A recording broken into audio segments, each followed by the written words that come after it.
It's your boy YoungMully. Now check this shit out, man. Manchester United just merely rocked and moonwalked to the 3 points at the White Hart Lane. Surprisingly, this is Manchester United's longest joint winning run in the Premier League since January 2019. And the fact that it was secured on a weekend in which the teams above and beneath them dropped points will please Ule, who now will feel very confident of Manchester United's second place finish this season.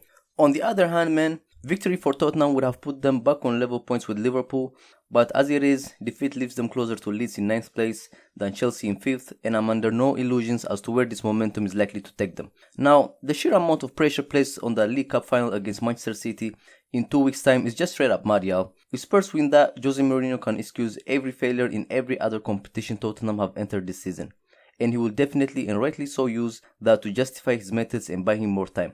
After all, Tottenham are thirsty for some motherfucking silver. But on the other hand, y'all, if they lose that game, Daniel Levy might probably just admit it's time for him to join everyone else in accepting that this shit ain't really working. Yesterday, after Tottenham controversially went 1-0 up, the outcome from there was somewhat predictable. This season, Tottenham have lost 15 points from winning positions, and we're playing against a team that have won 28 points from losing positions. But since Tottenham have some real quality in their team, you did kinda wonder if in the second half they were gonna put Manchester United to the sword like they did at Old Trafford. But nah, man, fuck that. Tottenham had other things in mind, y'all.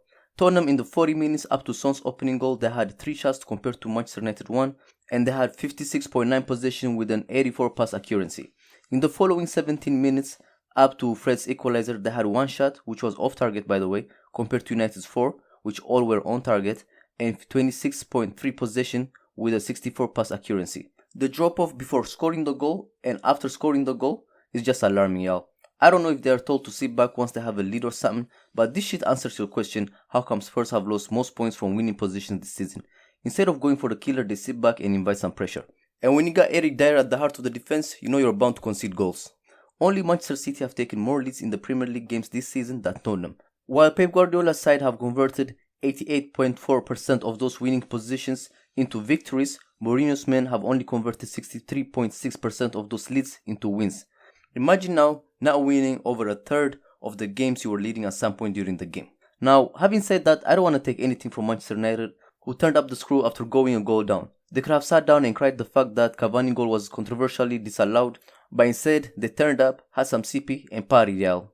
And while at it, man, shout out to Paul Pogba as well, who had a Rolls Royce performance and who was hands down the best player on the pitch. My deepest sympathies are extended to the Mail Online and to the Sun, who both would have been sharpening their knives and probably already start typing about Pogba's wages and how he's the most overrated player in England. When Pogba is playing to his full potential, bruh, he really is untouchable, man. He was bullying the Tottenham midfield, and in the second half, the only thing remaining from his game was a goal. Now, I've been criticizing Mourinho hard for a while, and the reason is because a few years I used to believe and consider him as a world-class manager, and that was based on his success, because you can't downplay his success over the years. But slowly by slowly, pieces of his reputation are being chipped away. His second spell at Chelsea was half good and half was a stinker. His spell at Manchester United was straight up trash, and at Tottenham he's declining faster than a bitch. This was Mourinho's first home defeat to Manchester United. This is the first time Mourinho has suffered 10 losses in a single league season, with 8 games still left to play. His lowest league finish in a campaign will probably follow unless Tottenham pull up in the remaining 8 games. Even though he has a better squad than Pochettino ever had, he has somehow made them Tottenham play worse and look worse. Goodness knows what their style is, man. Anyway, man, what y'all think? Do y'all see Mourinho lasting beyond the summer at the end of the season?